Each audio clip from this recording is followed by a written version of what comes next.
Hey guys, make sure you stand till the end. One common mistake people make when replacing fuses relays that can cost you thousands of dollars in repairs. Stay with us, we'll explain what it is.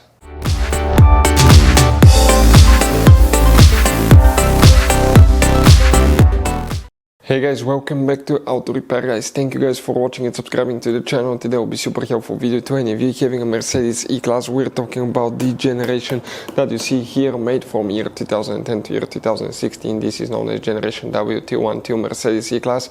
If you have one of those, you have a problem where the transmission does not shift, guys. Stay with us, we'll explain what can easily cause that. It could be something not even related to the transmission. It could be super simple fix that cost you only a few cents or a few dollars. It could be something big as even needing transmission, but we will explain what you need to check first so you don't waste your money and time, where you can buy cheap parts, tools, fuses, relays, components for your Mercedes or any car at a good price, quick shipping, why it's always a good idea to test fuses and relays. All that will be covered absolutely free for your convenience. Make sure to stay until the end. So before we start, let us tell you a little bit about us guys. Now, if you have a Mercedes E-Class, that generation from year 2010 to year 2016-17 guys, this is the W212 guys. We're going to have a video for every single fuse relay on that car, why things do not work, why we're making this one, because we're trying to save you time and money guys. Let's say you're down the road in the middle of nowhere, your car does not start, you need to find where your engine starter fuse relay is located guys, where you can find fuel injection system fuses, fuel pump fuses. All you have to do, come to the channel, watch that video, 1-2 minutes, you're back on the road guys.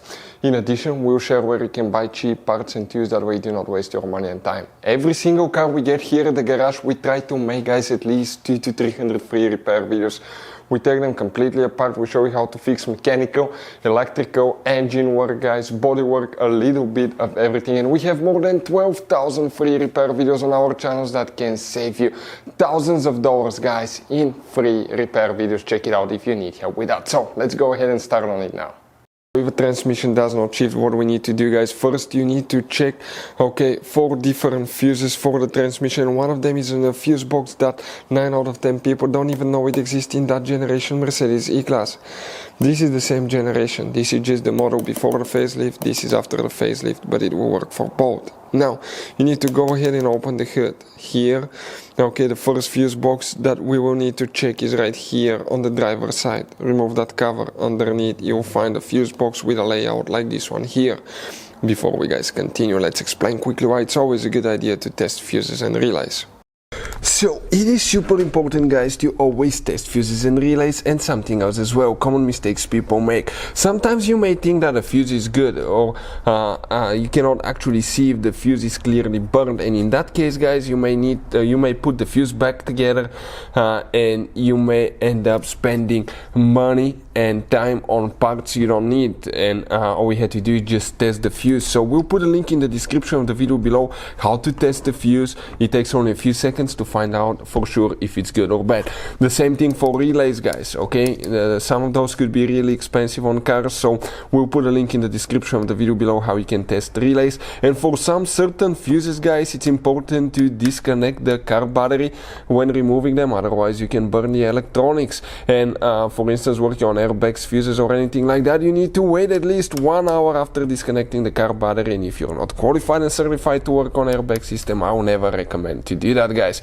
But when disconnecting the car battery guys, okay, common mistake people make, it's important to know which battery terminal you reconnect first. If you do it the wrong way, you can burn electronics modules. How we know about that? We burn before the traction control module on BMW that cost us $2,000 guys. So we'll put a link in the description of the video below which battery terminal to disconnect first. Check it out for your convenience. Here guys, we need to check, okay, 1 fuse, and we need to check 3 more in 2 different fuse boxes. If you need to buy any fuses, relays, parts, tools for Mercedes or any car at a good price, quick shipping, we'll guys put a link in the description of the video below for your convenience. Check it out, you can save quite a bit of money. If we come right here, we zoom in, you see numbers next to these fuses. You need to check fuse number 33. That's for the transmission control module. Then you need to open the trunk. Here on the side you have a cover. Pull it out. Underneath you have the main trunk fuse box with a layout like this one. Here you need to check fuse number 73. Right here the fuse number will be right next to it. And then you will need to check, guys, fuse number 88 right there. Next, you have a hidden fuse box that's located where the positive jump starter terminal is. If you look on the side, it looks like that one. If you remove it, it looks like this one. That's a different angle. And if you open it, you have fuses like this one. Now, some may differ because you may have up to 3 different ones, I believe, depending on which engine you have, diesel, gasoline or hybrid. But here we need to check, guys, one integrated fuse, and that's pin 3 right here. That's for the transmission control module.